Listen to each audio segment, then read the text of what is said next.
સ્વાગત છે તમારું એસઆર એજ્યુકેશનમાં। તો આજે આપણે જે કોર્પોરેટર એકાઉન્ટ છે એમાં આપણે ચેપ્ટર નંબર 2 છે, બરાબર ને, શેરનું મૂલ્યાંકન, એનો અભ્યાસ કરીશું। ઓકે, તો જો તમારી બુકમાં સમ નંબર 15 આપ્યો છે, ઉજ્જવલ ભવિય લિમિટેડવાળો દાખલો છે। ઓકે, તો એમાં આ પ્રકારનો સમ છે।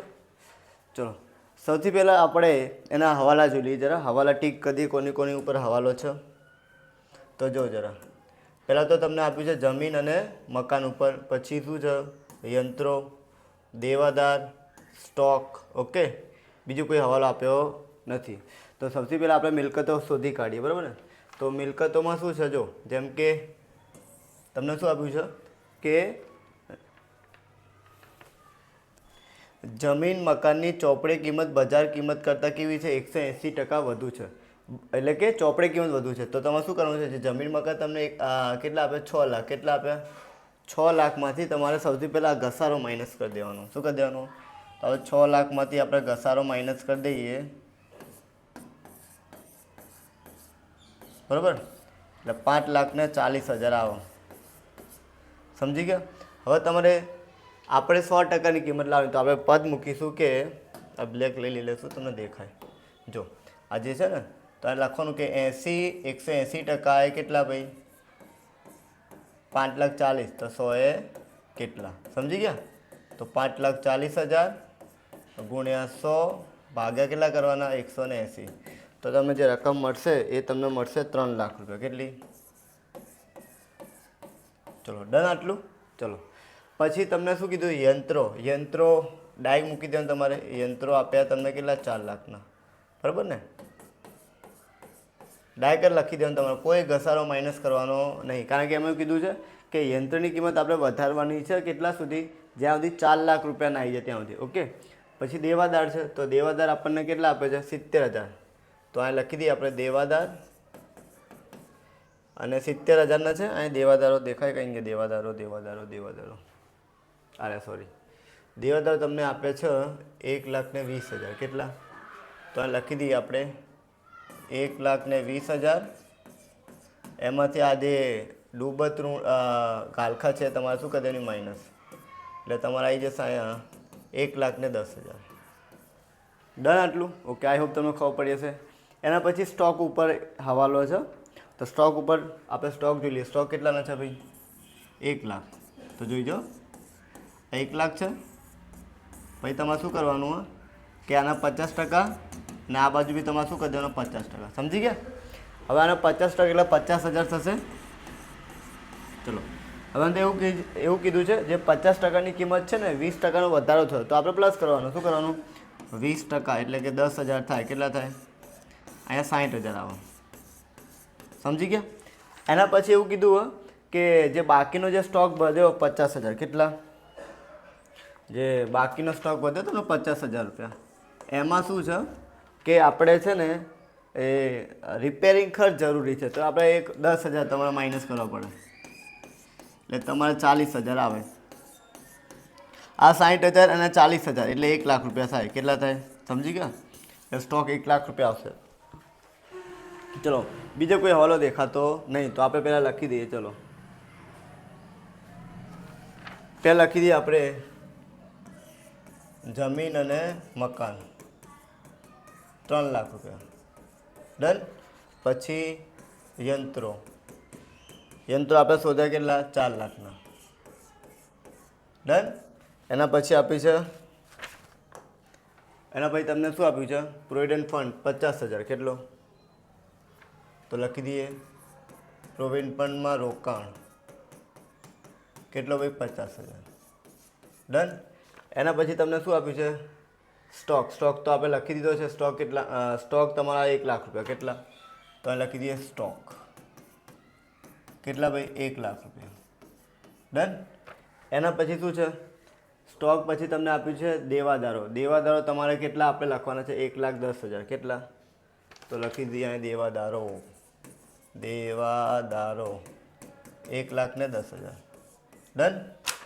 એના પછી તમારે લખવાનું છે લેણી હુંડી તો 40,000 છે, કેટલી છે, તો લખી દઈએ લેણી હુંડી 40,000, સમજી ગયા? ચલો એના પછી તમને શું આપ્યું છે? રોકડ સિલક એ 10,000 આપ્યું છે. રોકડ સિલક કેટલી છે? 10,000. ઓકે, તો આનું ટોટલ હું આ લખી દઉં જરા. ઓકે, સમજી લીધું તમે લોકો. તો તમે ટોટલ મારશો એટલે તમારે આવશે 3 લાખ, 4 લાખ, પછી 50,000, 1 લાખ, 1,10,000, 40,000 અને 10,000. એટલે આનો જવાબ તમારો ટોટલ આવશે એ 10,10,000. ચલો ડન આટલું.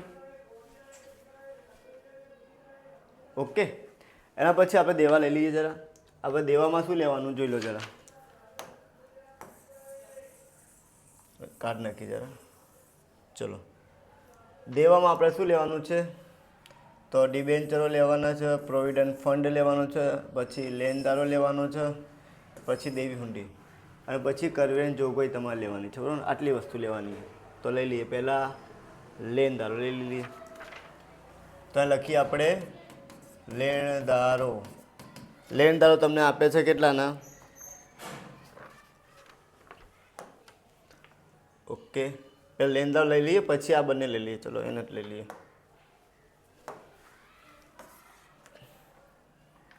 ચલો, 10% ડિબેન્ચર. 10% ડિબેન્ચર તમને કેટલા આપે જોઈ લો. કેટલાના? 4 લાખના. કેટલાના? અને પ્રોવિડન્ટ ફંડ તમને આપ્યું છે 50,000. આ લખી દઈએ આપણે 4 લાખ. પ્રોવિડન્ટ ફંડ તમને આપ્યું છે 50,000. બરાબર ને? પછી એના પછી છે લેણદાર, પછી દેવી હુંડી, પછી કરવેરાની જોગવાઈ,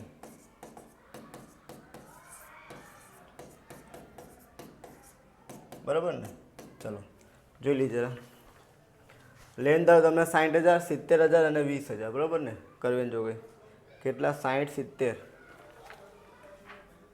ચલો 60,000, 70,000 અને કેટલા આપે છે ભાઈ? 20,000. કેટલા? ડન. ટોટલ તમે કરશો એટલો તમારો જવાબ આવશે. ઓકે, હજી એક વસ્તુ તમારે લેવાની છે. કામદારવાળું છે ને એ 40,000 છે. બરાબર ને? એ કારણ કે મૂડી દેવામાં આવે તો એ લઈ લીધા. કામદાર કેટલા? 40,000. એટલે તમારું ટોટલ આવશે 6,40,000. સમજી ગયા? ચલો આટલું આઈ હોપ તમને બધાને ખબર પડી હશે. એના પછી મૂકી દઈએ આપણે 10,10,000 માઇનસ 6,40,000. ડન. હવે માઇનસ કરીએ એટલે તમારો જવાબ આવી જશે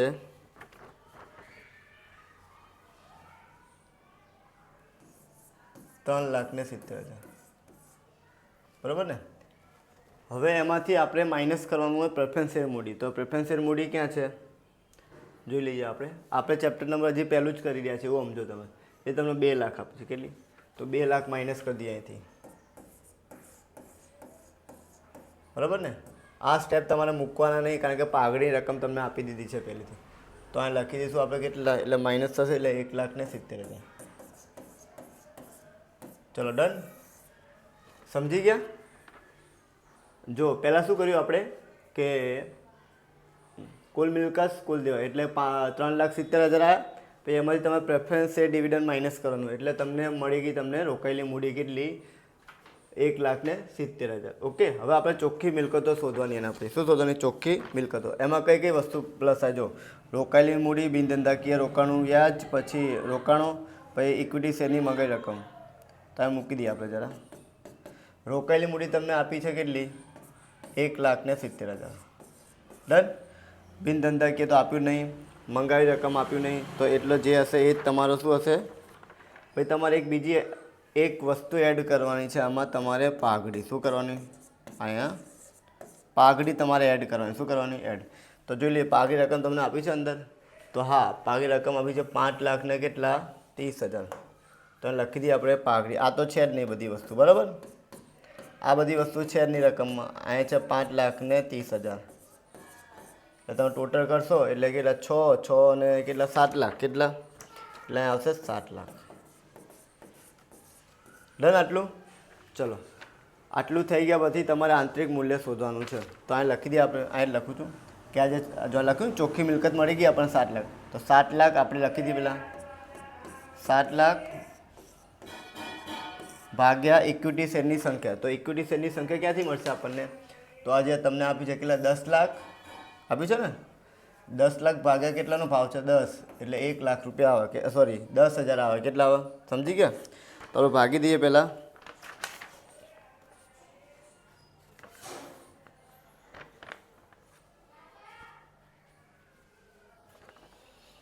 $10,000 વડે ભાગીએ આપણે એટલે 70 આવે. કેટલા આવે? 70. ડન આટલું? એના પછી આપણે ડિવિડન્ડનો દર શોધવાનો છે. એના માટે આપણે સરેરાશ નફો જોઈએ પહેલાં. તો સરેરાશ નફો શોધવા માટે શું કરશું બોલો? એમાંથી આપણે અંદર જોઈ લઈએ. પહેલાં આપ્યું છે કે સરેરાશ નફો માટે, તો એમાં કરવેરા બાદનો તમને આપ્યો છે 1,50,000. એમાંથી સામાન્ય અનામત તમારે માઇનસ કરવાનું. તો જો કેવી રીતે કરશું હવે? જો 1,50,000 એમાંથી તમારે સામાન્ય અનામત છે એ તમને કેટલી આપી છે? તો એ પહેલાં તમે માઇનસ કરી દેવાની 20,000 રૂપિયા. કેટલી? બરાબર ને? એટલે 1,30,000 આવે. કેટલા આવે? હવે આ બધું તમને આપ્યું નહીં, બિન ધંધા કેવી નહીં આપ્યું, કશું આપ્યું નહીં. બરાબર ને? ખાલી તમારે શું કરવાનું? પ્રેફરન્સ છે ડિવિડન્ડ માઇનસ કરવાનું. બરાબર ને? આ બંને વસ્તુ આપી નહીં. એટલે આજે 1,30,000 આપ્યું છે ને, એમાં તમારે ખાલી પ્રેફરન્સ શેર ડિવિડન્ડ માઇનસ કરવાનું છે. ડન? બરાબર ને? એની પહેલાં જ કરી દેવાનું હોય છે, પણ આમાં આપણે ફોર્મેટમાં લખીને એટલા માટે. ચલો હવે પ્રેફરન્સ શેર ડિવિડન્ડ કેટલાનું મળશે આપણે? તો અહીં 10% છે, તો 2 લાખના 10% કરીએ તો એટલે 20,000 આવે. કેટલા આવે? તો 20,000 તમે માઇનસ કરો એટલે 1,10,000 આવે. આ તમારો સરેરાશ નફો થયો. કેટલો થયો? તો હવે મારી દઈએ જરા સૂત્રમાં. અહીં લખી દઈએ જરા કે 1,10,000 ગુણ્યા 100. ઇક્વિટી શેર મૂડી કેટલી છે આપણી જોડે? ઇક્વિટી શેર મૂડી જોઈ લઈએ. ઇક્વિટી શેર મૂડી છે 1 લાખ રૂપિયા. કેટલી? અને તો લખી દઈએ 1 લાખ. એટલે તમારો જવાબ તમે કેલ્સી કરશો એટલે તમારો જવાબ આવશે 110%. કેટલા? ડન? પછી આમાં શું છે કે ડિવિડન્ડ બજાર ભાવ શોધવાનો, ડિવિડન્ડ ગુણ્યા ભરપાઈની રકમ અને અપેક્ષિત વર્તનનો દર 110. બરાબર ને? ભરપાઈ રકમ તો જો જે ઇક્વિટી શેરમાં 10 રૂપિયા છે એ 10 રૂપિયા લઈ લેવાનો. બરાબર ને? ભરપાઈ રકમ 10 રૂપિયા. કેટલી? પછી અપેક્ષિત વર્તનનો દર, તો દર આપે છે તમને 15%. કેટલો? તો અહીં લખી દઈએ 15%. અને જવાબ લાવો એટલે જવાબ તમારો આવશે 73.33. ડન આટલું? ચલો એના પછી કરીએ આંતરિક મૂલ્ય પ્લસ બજાર ભાવ. તો આંતરિક મૂલ્ય તમારો 70 આવ્યો અને બજાર ભાવ તમારો આવ્યો 73. તો 70 પ્લસ 73.33 ભાગ્યા કેટલા? 2. સમજી ગયા? એટલે તમે કરશો એટલે તમારો જવાબ આવશે 71.67. ચલો ડન આટલું? આઈ હોપ તમને ખબર પડી હશે બધાને. Okay, thank you for watching.